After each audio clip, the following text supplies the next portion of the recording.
Dallas has just been on a tear.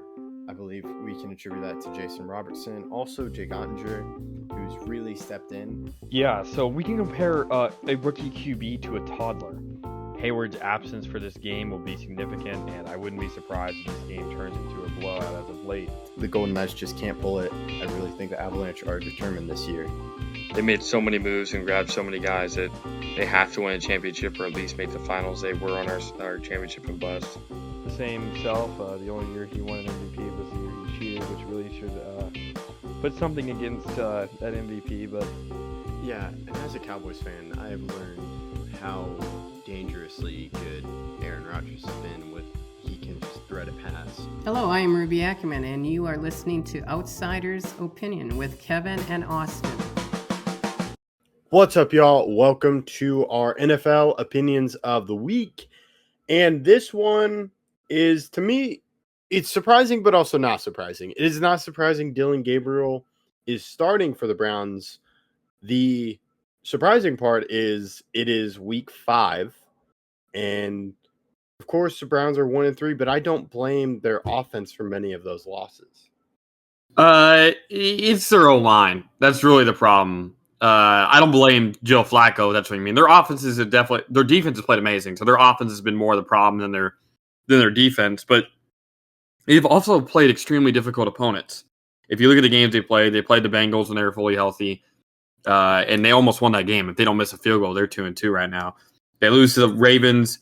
They beat the Packers, which was surprising, and then they lose to the Lions. And while they've only scored at most 17 points, which against the Ravens, of course, the Ravens gave the most points to the Browns. But now they play a Vikings defense that is extremely, extremely talented. I would argue the best defense in the league. If not, it's at least top 5. And this is going to be a very difficult game for Dillon Gabriel in his first start. Not only is his O-line extremely weak, but also he's going against a team that has an amazing defense.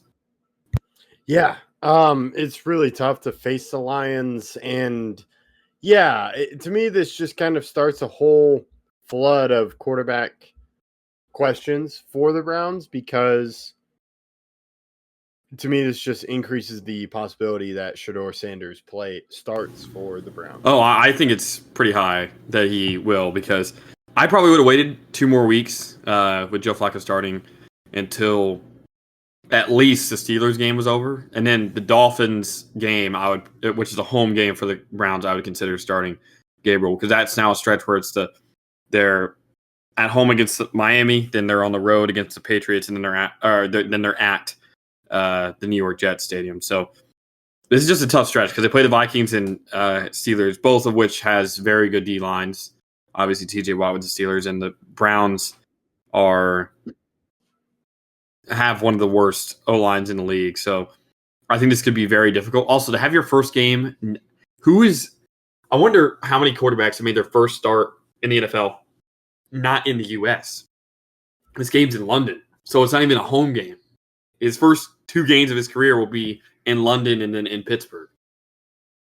Yeah, it's really tough to think about that as well. And in addition to the Vikings, it's Brian Flores, who's one of the best defensive coordinators, and he's someone that has that ability to mess with a young quarterback. So there's going to be a lot thrown at Dillon Gabriel in his first start compared to if he were to face the Dolphins, because the Steelers all have great pressure. Tomlin is great defensive mind, but I don't think the Steelers would mess with just coverages that the Vikings would do with Brian Flores. But the Dolphins do not have a great defense. It would be an easier matchup for a rookie quarterback like Dillon Gabriel compared to Brian Flores than Mike Tomlin. Yeah, that's a very good point. So it really goes to how long does Dillon Gabriel get to be the starter if Joe Flacco only got 4 games? Yeah, that's a very good point. It depends on how the offense goes, but also how much confidence they have in Shedeur Sanders. Yeah, it's a good point. And I wonder, do they have to get wins with Dillon Gabriel, or can it be just he has passing yards touchdowns, good plays, and the wins just don't happen. I think it's going to be a combination of both. Because I think that's kind of what we're seeing with the Saints. Like, Spencer Rattler's played, honestly, extremely well for his situation. He's only thrown 1 pick on the year, and while he hasn't been remarkable by any stretch, he's not put his team out of games. He's not made extremely errant throws, and he's avoided any major mistakes that could have happened by throwing a pick or making a fumble. He's only had 2 fumbles on the year and one pick thrown. So I think if he's in that similar situation, then I think he'll be fine.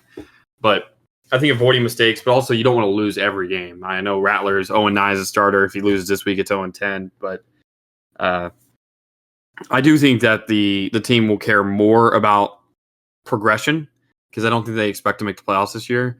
But you can't lose every game. Yeah, we'll have to see. And another part that I'm interested in, could they have done this early because they may want to get something in, want to get some compensation for Joe Flacco, including the bad start, just going, let's see if we can trade him to a quarterback needy team. Maybe. I also think this gives them time to potentially start Shedeur, which I do think they want to see if Gabriel is the one they want to have over him or not.